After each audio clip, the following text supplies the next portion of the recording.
Greetings everyone, welcome back to another episode of Bite Size History on History with Audrey D. Today we're going to be focusing on the geography and shaping of India as a continent and just how this may have impacted its migrations. If you're enjoying this channel so far, please make sure you're hitting that like and subscribe button. Also, make sure to find me on Instagram and TikTok, as well as Patreon as History with Audrey D as well, for more bite-sized history facts. Let's go ahead and get into our lesson on the geography and shaping of ancient India.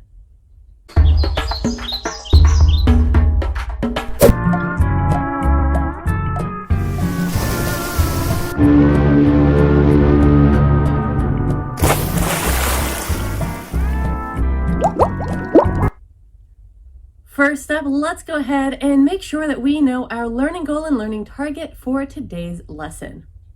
Now today we are starting a new standard, which is standard 4, which is recognize significant events, figures, and contributions of classical Asian civilizations. Our learning goal for today is going to be analyze the relationship of physical geography to the development of ancient river valley civilizations.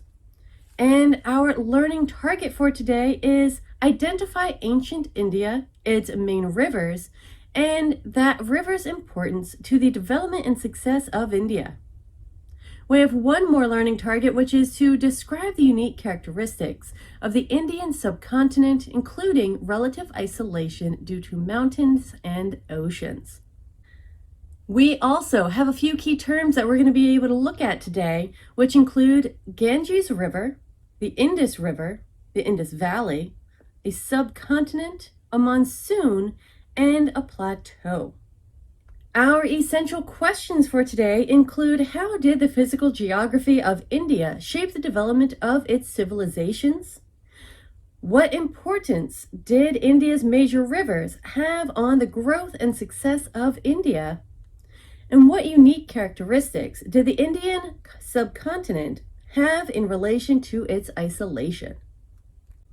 Starting out, let's take a look at a map of the Indian subcontinent so we can locate and identify its prominent features and its rivers that helped lead to the growth of civilizations in this region of the world. We will need to know some definitions for this journey as well. Now, you might be wondering, what exactly is a subcontinent? Well, a subcontinent is a large landmass that is smaller than a continent. The subcontinent known as India is part of the Asian continent, as we can see in this picture. Looking at our map of India, we see the northern border as a large mountain system known as the Himalayas. This mountain system is part of what separates India from the rest of Asia. In this mountain system, we find Mount Everest, which at 28,028 feet tall is the tallest mountain in the world. At the base of this mountain range are broad, fertile plains with rich soil. The reason for the richness of this soil is the three main rivers that flow through this region. We can see the Indus River, the Ganges River, and the Brahmaputra River, all flowing through these plains. In central and southern India, we see a very different land feature. This is the Deccan Plateau. A plateau is a broad, flat area of highland. This plateau covers the southern 2/3 of India. Now, another feature of the Indian subcontinent is how its climate has shaped the development of its civilizations. The reason for this is that India experiences monsoons, which are seasonal winds, especially found in the Indian Ocean and southern Asia. There are winter monsoons and there are summer monsoons. The winter monsoons bring cold winds and dry air from the Himalayas, and they blow across the India subcontinent from east to west, while the summer monsoons blow from west to east due to warmer land temperatures and bring warm, wet air with heavy rains from the Arabian Sea. These summer rains are crucial for watering crops and allow farmers in these regions to grow large amounts of food. The arrival of monsoon season during summer is often celebrated.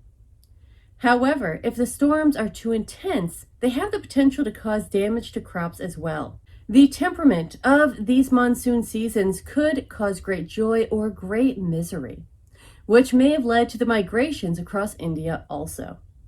If the monsoons did not arrive on time or did not arrive at all, it would lead to droughts and famine due to poor harvests.